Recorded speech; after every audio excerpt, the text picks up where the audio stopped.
Welcome to our deep dive today. I know all you listeners are out there, you're working hard on learning English. Yeah. And we're gonna dig into some really cool excerpts from a graded reader Oh, for English learners. how? It's full of tips and encouragement, Yeah. specifically for people like you. Great. I was really struck by how this book uses the image of climbing a mountain to describe the language learning process. Uh-huh.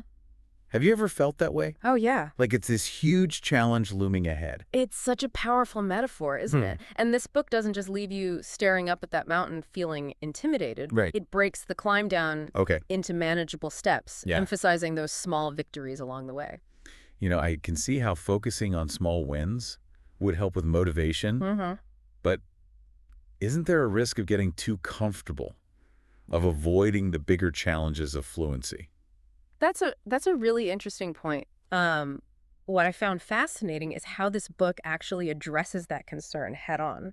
Okay. It dives into specific types of small victories that actually push you towards fluency, for Right. example. Yep. It encourages learners to celebrate moments where they've used a new word or phrase in conversation, Okay. or even just the feeling of understanding a bit more of a movie they're watching. Okay, I like that. It's not just about feeling good. It's Yeah. about recognizing progress towards real goals. Yeah. I think that's something we can all relate to no matter what level we're at. Absolutely. Yeah. And this source goes even further, Wow. comparing those early stages of learning to a baby learning to walk.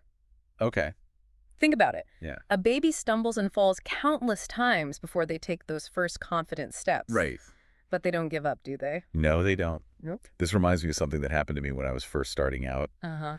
I was so nervous before my first real conversation in English. My hands were shaking and my heart was racing. Wow. But the sense of accomplishment I felt afterwards was incredible, Yeah. even though it was just a 5-minute chat. That's such a great example of how those seemingly small moments Yeah. can have a huge impact on our confidence. Right. And that leads us to another really crucial point that this book emphasizes: Okay. embracing mistakes. Yeah. It's something that a lot of learners struggle with. It's so easy to get caught up in the fear of making mistakes. Oh, totally. I remember feeling like everyone was judging me when I first started speaking English. Uh-huh. But this source has a really refreshing take on it. What I found really insightful Yeah. is how it reframes mistakes as opportunities for growth. Okay. Instead of viewing them as something to be ashamed of, Yeah. it encourages learners to see them as stepping stones towards fluency. Okay. I can see how that shift in perspective would be helpful. Yeah. But how does the book actually recommend dealing with those moments when we do stumble? Well, it brings up this really interesting idea makes of sense. creating a safe space to practice. Okay. And it goes beyond just finding a quiet room to study. Right.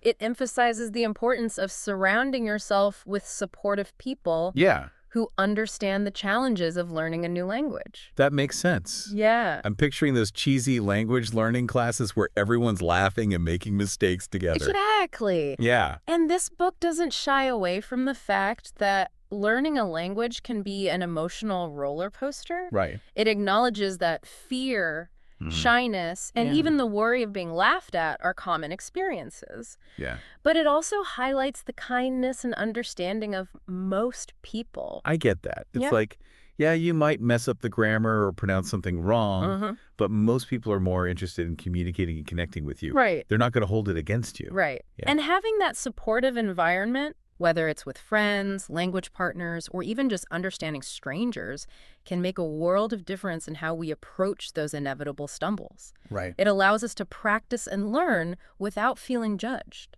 So it's not just about having people to practice with.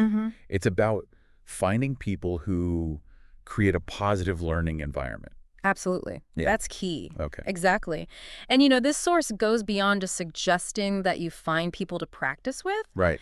It actually gets quite specific about different approaches. Okay. It talks about finding language partners who have a similar level of English to you so you can learn and grow together. Okay. It also encourages reaching out to native speakers for conversation practice, even if it feels intimidating at first. I've always wondered about finding language partners. Yeah. Do you have any tips on how to actually do that? Like, where do you even find these magical people? That's a great question. And the source actually offers some really practical advice on that. It suggests checking out online language exchange platforms Okay. or even looking for local language groups in your community. Right. There are often meetups or events specifically for language learners, Mm-hmm. which can be a fantastic way to connect with people who share your goals. Meetups, huh? Yeah. I'll admit I'm more of an introvert. Okay. So the idea of walking into a room full of strangers to talk about grammar doesn't exactly thrill me. I hear you. But what I found reassuring Yeah. is that the source acknowledges that feeling of shyness or hesitation. Okay. It actually encourages starting small. Okay. Maybe just by messaging someone online or Sure. having a quick video chat before meeting in person. Yeah. It's all about finding what feels comfortable for you. Okay, that makes sense. Mm-hmm. And I guess the benefits of having a dedicated language partner could outweigh the initial awkwardness. Totally. It's like having a built-in accountability buddy, Yeah, someone who understands exactly what you're going through. exactly. And beyond the accountability. Yeah. The source highlights how language partners can offer a different kind of feedback Okay. than a teacher might. Mm-hmm. They can point out those subtle nuances of language that we might miss on our own, Right. and they can share their own learning experiences, Yeah. which can be incredibly motivating. You know, this all makes me think about something else the source mentions. Okay. The different ways we can practice outside of traditional classroom settings. Uh-huh. It talks about talking to yourself in English, Right. watching movies, Yes. and even reading aloud. Yeah. I have to admit the talking to yourself thing sounds a bit odd. I know it sounds a little strange, right? Yeah. But the source makes a compelling case for it. Okay. It argues that talking to yourself, even if it feels silly at first, Uh-huh. can help improve fluency by giving you a chance to practice without fear of judgment. So it's like having a personal rehearsal stage Exactly. where you can try out new phrases Mhm. and experiment with different ways of expressing yourself. Exactly. It's a safe space to make mistakes and learn from them. Right. And, this reminds me of a quote from the source that really stood out to me. Okay.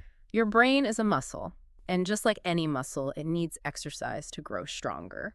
That's a great analogy. Yeah. It emphasizes the importance of consistent practice, Yeah. no matter what form it takes. And the source doesn't stop there. Okay. It also encourages learners to watch English movies even if they don't understand every word. Right. It emphasizes that simply being exposed to the rhythm and flow of the language can be incredibly beneficial for developing listening comprehension and pronunciation. Okay, I can see that. It's like immersing yourself in the soundscape of the language, Yes. picking up on those subtle nuances that you might miss if you were just reading a textbook.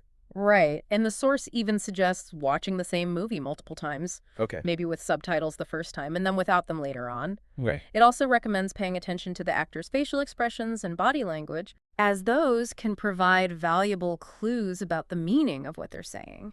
That's a cool tip. Yeah. I've never thought about watching movies as a form of language study, but it makes a lot of sense. Yeah. And speaking of engaging with the language in different ways, the source also highlights the benefits of reading aloud. Yes. And it emphasizes that reading aloud isn't just for kids or beginners. Right. It can be a powerful tool for improving pronunciation fluency and even comprehension at any level. I can see how reading aloud would force you to pay more attention to the individual sounds and the way words are connected, rather than just skimming over the text. Exactly.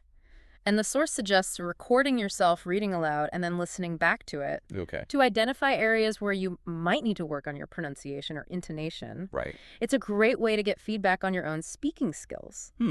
That's a neat idea. Yeah. I can see how all these different methods of practice could work together to create a more well-rounded learning experience. Absolutely. But what about those moments when you hit a plateau? Yeah. When it feels like you're not making any progress no matter how hard you try. That's a common experience, and the source actually addresses it directly. Oh. What's fascinating is how it encourages learners to reframe their perspective on progress. Okay. Instead of focusing on the end goal of fluency, Right. it suggests breaking down the learning process into smaller, achievable goals. So instead of feeling overwhelmed by the enormity of learning a whole language, Yeah. you're focusing on those smaller milestones along the way. Exactly. It's like that mountain climbing metaphor again. Right. Instead of just staring up at the summit, Yeah. you're focusing on reaching the next base camp and then the next one and so on. Okay. I like that. It's about celebrating those small victories and recognizing that progress isn't always linear. Right. There will be ups and downs, Hmm. moments of rapid growth and periods of feeling stuck. Absolutely. And the source doesn't just tell you to set small goals, it provides some really creative and insightful suggestions for how to actually do that. For example, it encourages learners to focus on mastering one specific grammar point each week, or to challenge themselves to have a short conversation with a native speaker about a particular topic. I like that. It's about breaking down those bigger goals into manageable chunks and finding ways to make the learning process more engaging and less overwhelming. Exactly. And this source also reminds us that even when we are making progress, there will inevitably be moments of frustration or discouragement. It's natural to feel that way when we hit those plateaus.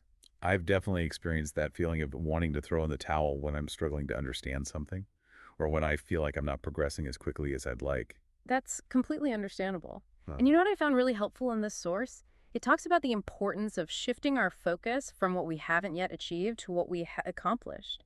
It encourages learners to look back on their journey and recognize how far they've come, even if it seems like a small distance. So instead of beating ourselves up for not being fluent yet, we should acknowledge the progress we have made, even if it's just learning a few new words or being able to understand a simple conversation. Exactly. And the source provides some really concrete suggestions for how to do that. For example, it encourages learners to keep a language learning journal where they can track their progress, write down new words and phrases they've learned, and reflect on their experiences.